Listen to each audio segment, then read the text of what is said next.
Hi ಸ್ನೇಹಿತರೆ, ಎಲ್ಲರಿಗೂ ಜೈ ಹಿಂದ್. ಎಲ್ಲದಿರಿಪ್ಪ ಉತ್ತರ ಕರ್ನಾಟಕ ಟೈಗರ್ಸ್. ಭಾಳಷ್ಟು ವಿದ್ಯಾರ್ಥಿಗಳು ಕೇಳ್ತಿದ್ರಿ ಏನಂತಂದ್ರೆ, ಸರ್ GK GS ಮೇಲೆ ನಾವು ಅಗ್ನಿವೀರ್ ತಯಾರಿ ಮಾಡ್ತೀವಿ, ಯಾವ ಥರ ಕ್ವಶನ್ ಕೇಳ್ತಾವ್ರೆ ಅನ್ನೋದು ಬಹಳಷ್ಟು ಜನ ಕೇಳ್ತಿದ್ರಿ.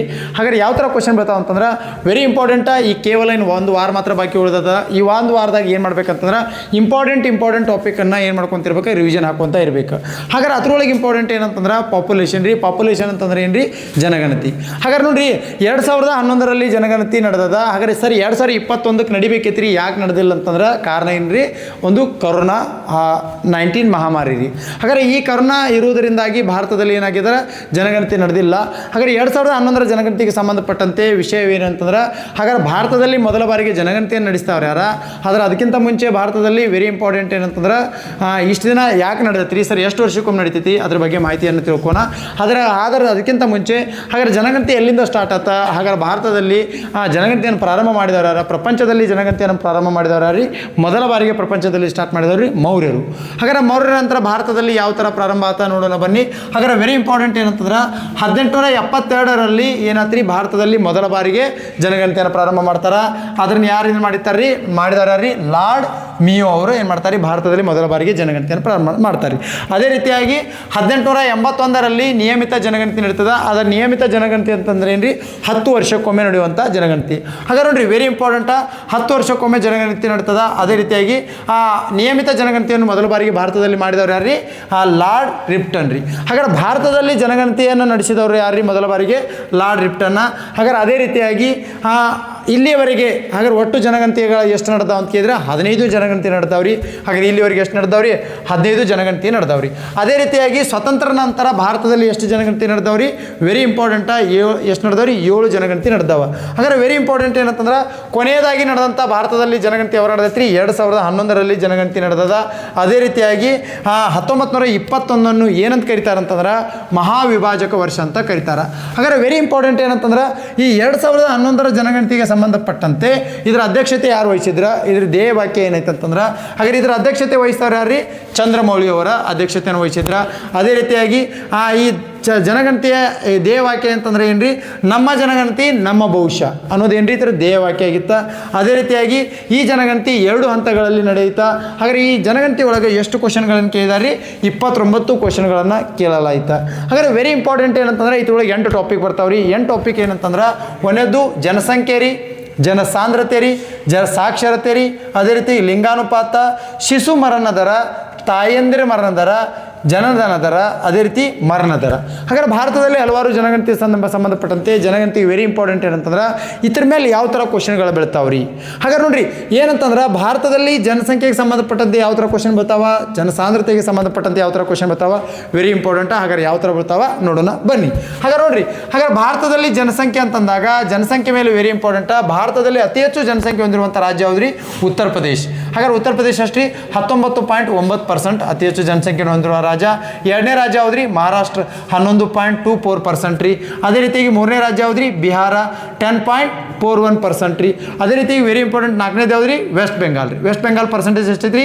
9.13% ರೀ. ಇವು ಹೆಚ್ಚು ಜನಸಂಖ್ಯೆ ಹೊಂದಿರುವಂಥ 4 ರಾಜ್ಯಗಳು.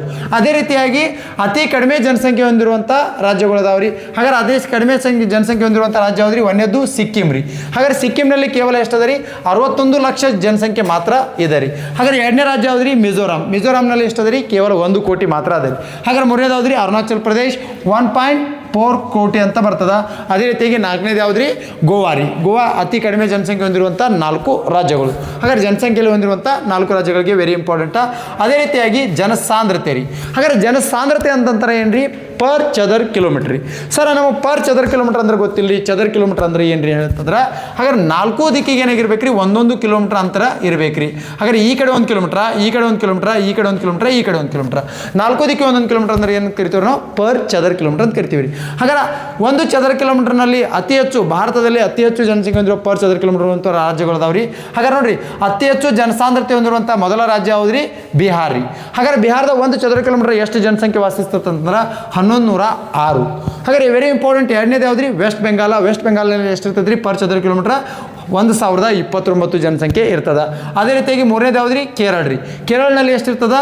859 ಜನಸಂಖ್ಯೆ ಇರ್ತದೆ. ಅದೇ ರೀತಿಯಾಗಿ ನಾಲ್ಕನೇದು ರೀ ಉತ್ತರ ಪ್ರದೇಶ್ 825. ಹಾಗಾದ್ರೆ ಹೆಚ್ಚು ಜನಸಂಖ್ಯೆ ಜನಸಾಂದ್ರತೆ ಹೊಂದಿರುವಂಥ 4 ರಾಜ್ಯಗಳು. ಅದೇ ರೀತಿಯಾಗಿ ಕಡಿಮೆ ಜನಸಾಂದ್ರತೆ ಹೊಂದಿರುವಂಥ 4 ರಾಜ್ಯಗಳು ಅದಾವ ರೀ. ಅದ್ರೊಳಗೆ ಯಾವ್ದು ಅಂತಾರೆ? ಒಂದೇದು ಅರುಣಾಚಲ್ ಪ್ರದೇಶ ರೀ. ಕೇವಲ 1 ಚದರ ಕಿಲೋಮೀಟ್ರ್ ಒಳಗೆ ಕೇವಲ 17 ಜನ ಮಾತ್ರ ಅರುಣಾಚಲ್ ಪ್ರದೇಶದಲ್ಲಿ ಕಂಡು ಬರ್ತದೆ. ಎರಡನೇ ರಾಜ್ಯ ಯಾವ್ದು ರೀ? ಮಿಜೋರಾಮ, ಕೇವಲ 52 ಜನ ರೀ. ಮೂರನೇ ರಾಜ್ಯ ಯಾವ್ದು ರೀ? ಸಿಕ್ಕಿಮ, ಕೇವಲ 86 ಜನ ರೀ. ನಾಲ್ಕನೇದಾದ್ರಿ UP, ಕೇವಲ 119 ಜನ ಮಾತ್ರ ಜನಸಾಂದ್ರತೆ ಒಳಗೆ ಕಂಡು ಬರ್ತದೆ. ಹಾಗಾದ್ರೆ ವೆರಿ ಇಂಪಾರ್ಟೆಂಟ್. ಇದರ ನಂತರ ಯಾವ್ದು ಬರ್ತದೆ ಅಂತಂದ್ರೆ ಸಾಕ್ಷರತೆ ಅಂದ್ರೆ ಏನ್ರಿ? ಯಾವ ರಾಜ್ಯದಲ್ಲಿ ಹೆಚ್ಚು ವಿದ್ಯಾಭ್ಯಾಸ ಕಲಿತಿರುವಂಥ ರಾಜ್ಯಗಳದಲ್ಲ ಆ ರಾಜ್ಯಕ್ಕೆ ಏನಂತ ಕರಿತೀವಿ? ಸಾಕ್ಷರತೆ ಅಂತ ಕರಿತೀವಿ. ಹಾಗಾದ್ರೆ ಭಾರತದಲ್ಲಿ ಹಲವಾರು 28 ರಾಜ್ಯಗಳದಾವ. 28 ರಾಜ್ಯಗಳಲ್ಲಿ ಹೆಚ್ಚು ಸಾಕ್ಷರತೆ ಹೊಂದಿರುವಂಥ ರಾಜ್ಯಗಳು ಬರ್ತಾವ್ರಿ. ಹಾಗಾದ್ರೆ ಅತಿ ಹೆಚ್ಚು ಸಾಕ್ಷರತೆ ಹೊಂದಿರುವಂಥ ರಾಜ್ಯ ಯಾವ್ದು ರೀ? ಒಂದೇದು ಕೇರಳ ರೀ.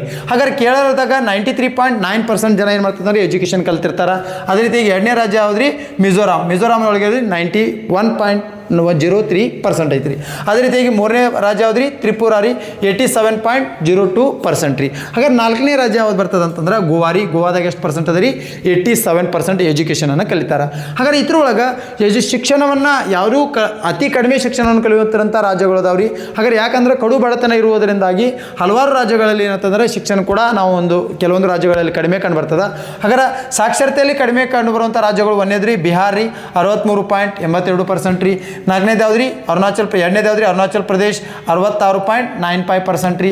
ಮೂರನೇ ರಾಜ್ಯ ಯಾವುದಂದ್ರೆ ರಾಜಸ್ಥಾನ್ ರೀ, 67.7% ರೀ. ಹಾಗಾದ್ರೆ ನಾಲ್ಕನೇ ರಾಜ್ಯ ಯಾವ್ದು ರೀ? ಜಾರ್ಖಂಡ 67.63%.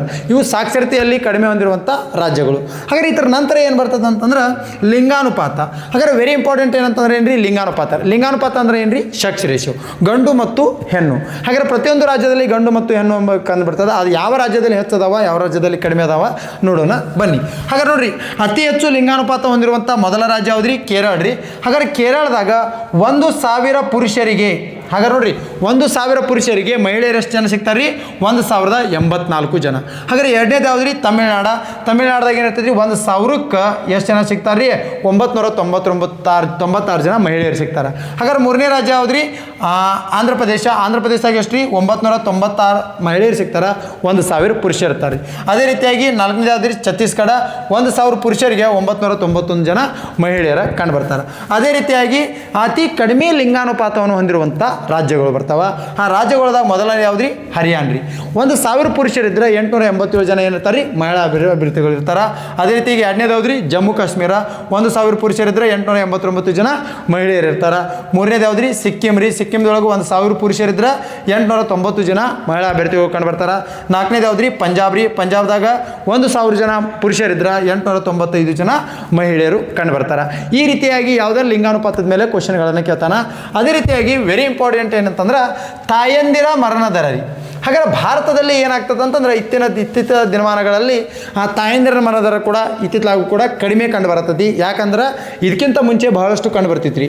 ಹಾಗಾದ್ರೆ ತಾಯಂದಿರ ಮರಣ ದರ ಅಂತ 1 ಲಕ್ಷಕ್ಕೆ, ಹಾಗಾದ್ರೆ 1 ಲಕ್ಷಕ್ಕೆ ಅಂತಂದ್ರೆ ನೋಡ್ರಿ, ಆ ಮಗು ಹೇರುವಂಥ ಸಂದರ್ಭದಲ್ಲಿ, ಆ ಮಗು ಜನನದ ಸಂದರ್ಭದಲ್ಲಿ ತಾಯಿ ಏನಾದರೂ ಮರಣ ಹೊಂದಿದ್ರೆ ಅದಕ್ಕೇನಂತ ಕರಿತೀವ್ರಿ ನಾವು?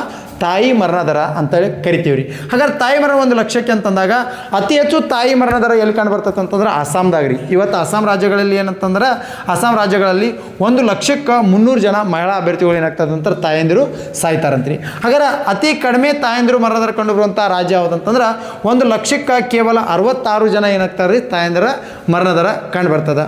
ಇದರ ನಂತರ ತಾಯಂದಿರ ಮರಣ ದರ ಮೇಲೆ ಈ ಥರ ಕ್ವಶನ್ಗಳು ಬರ್ತಾವೆ. ಅದೇ ರೀತಿಯಾಗಿ ವೆರಿ ಇಂಪಾರ್ಟೆಂಟ್ ಏನಂತಂದ್ರೆ ಶಿಶು ಮರಣ ದರ ರೀ. ಹಾಗಾದ್ರೆ ಶಿಶು ಮರಣ ದರ ಅಂತಂದ್ರೆ ಏನ್ರಿ? ಮಗು ಜನನದ ಸಂದರ್ಭದಲ್ಲಿ ಮಗು ಏನಾದರೂ ತೀರ್ಕೊಂತಂದ್ರೆ, ಡೆತ್ ಆತಂದ್ರೆ ಅದಕ್ಕೇನಂತ ಕರಿತೀವಿ ನಾವು?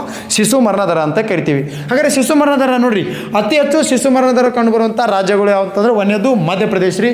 ಈ ಮಧ್ಯಪ್ರದೇಶ ಒಳಗೆ 1,000 ಮಕ್ಕಳು ಒಳಗೆ ಕೇವಲ ಎಷ್ಟು ಜನ ಸಾಯ್ತಾವ ಅಂತಂದ್ರಿ? 52 ಜನ ಸಾಯ್ತಾರಂತ್ರಿ. ಅದೇ ರೀತಿಯಾಗಿ ಎರಡನೇ ರಾಜ್ಯ ಯಾವ್ದು ರೀ? ಅಸ್ಸಾಂ ರೀ. ಅಸ್ಸಾಂದಾಗ 1000ಕ್ಕೆ ಎಷ್ಟು ಜನ ರೀ? 49 ಜನ ಏನಾಗ್ತಂದ್ರೆ ಶಿಶು ಮರಣ ದರಗಳು ಆಗ್ತಾವೆ. ಅದೇ ರೀತಿಯಾಗಿ ಕಡಿಮೆ ಶಿಶು ಮರಣ ದರ ಕಂಡು ಬರುವಂಥ ರಾಜ್ಯಗಳು ಒಂದೇದು ಯಾವ್ದು ರೀ? ಗೋವಾ ರೀ. 1,000 ಶಿಶುಗಳಲ್ಲಿ ಕೇವಲ 10 ಶಿಶುಗಳು ಮಾತ್ರ ಸಾಯ್ತಾವಂತ್ರಿ. ಹಾಗಾದ್ರೆ ಎರಡನೇ ರಾಜ್ಯ ಯಾವ್ದು ರೀ?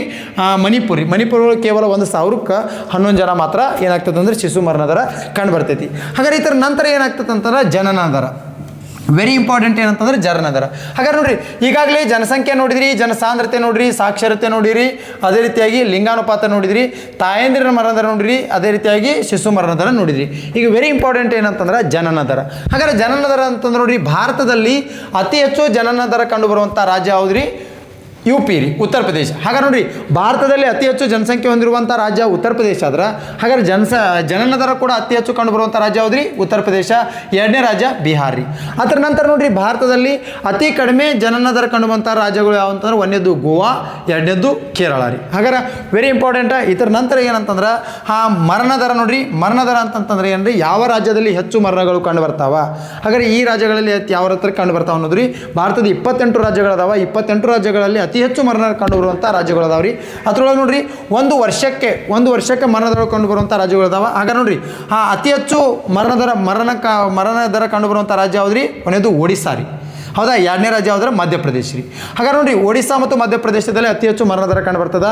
ಹಾಗಾಗಿ ಎರಡನೇ ಅದು ನೋಡಿರಿ, ಅತಿ ಕಡಿಮೆ ಮರಣ ದರ ಕಂಡು ಬರುವಂಥ ರಾಜ್ಯಗಳು ಒಂದನೇದು ನಾಗಾಲ್ಯಾಂಡ್ ರೀ, ಎರಡನೇದು ದೆಹಲಿ. ಹಾಗಾದ್ರೆ ನೋಡಿರಿ, ಈ ಥರ ಏನು ಮಾಡ್ತಾರೆ ಅಂತಂದ್ರೆ 2011 ಜನಗಣತಿಗೆ ಸಂಬಂಧಪಟ್ಟಂತೆ ಜನಗಣತಿ ಮೇಲೆ ಈ ಥರ ಕ್ವಶನ್ಗಳನ್ನು ಕೇಳ್ತಾನೆ. ವೆರಿ ಇಂಪಾರ್ಟೆಂಟಾ, ಪ್ರತಿ ಸಲ 1 ಅಥವಾ 2 ಕ್ವಶನ್ ಬರುವಂಥ ಎಕ್ಸಾಮ.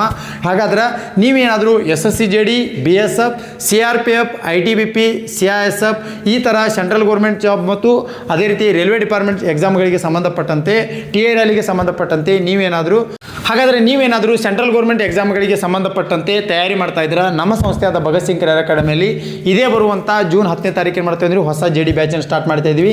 ಅದರೊಂದಿಗೆ SSC JD physical, CRPF physical, TRL ಫಿಸಿಕಲ್ಗೆ ಸಂಬಂಧಪಟ್ಟಂತೆ ನೀವೇನಾದರೂ ಫಿಸಿಕಲ್ಗೆ ತಯಾರಿ ಮಾಡ್ತಾ ಇದ್ದೀರಾ, ನಮ್ಮ ಸಂಸ್ಥೆಯೊಳಗೆ ಈಗಾಗಲೇ ಫಿಸಿಕಲ್ ಬ್ಯಾಚ್ ಕೂಡ ಸ್ಟಾರ್ಟ್ ಆಗಿದೆ. ಬೇಗನೆ ಬಂದು ಅಡ್ಮಿಷನ್ ಮಾಡ್ಕೊಡ್ರಿ. ಅದೇ ರೀತಿಯಾಗಿ ನೀವೇನಾದರೂ ಈ ವರ್ಷ ಅಗ್ನಿವೀರ್ JD ಆಗಿ ಭಾರತಾಂಬೆ ಸೇವೆ ಸಲ್ಲಿಸಬೇಕು ಅನ್ನೋ ಕನಸು ಕಟ್ಕೊಂಡಿದ್ರೆ ಬೇಗನೆ ನಮ್ಮ ಈ ಇನ್ಸ್ಟಾಗ್ರಾಮ್ ಚಾನಲ್ ಮತ್ತು ಅದೇ ರೀತಿಯಾಗಿ ಯೂಟ್ಯೂಬ್ ಚಾನಲನ್ನು ಫಾಲೋ ಮಾಡಿಕೊಡ್ರಿ. ಈ ಥರ ನಿಮ್ಗೆ ಏನು ಮಾಡ್ತಿರೋದ್ರಿಂದ GK GSಗೆ ಸಂಬಂಧಪಟ್ಟಂತೆ ಕ್ವಶನ್ಗಳನ್ನು ಹಾಕ್ತಿರ್ತೀವಿ. ಅದೇ ರೀತಿಯಾಗಿ ಈ ಕೂಡಲೇ ನಮ್ಮ ಅಕೌಂಟನ್ನು ಫಾಲೋ ಮಾಡಿಕೊಡ್ರಿ, ಲೈಕ್ ಮಾಡಿರಿ, ಶೇರ್ ಮಾಡಿರಿ. ಎಲ್ಲರಿಗೂ ಒಳ್ಳೆಯದಾಗಲಿ. ಜೈ ಹಿಂದ್, ಜೈ ಕರ್ನಾಟಕ.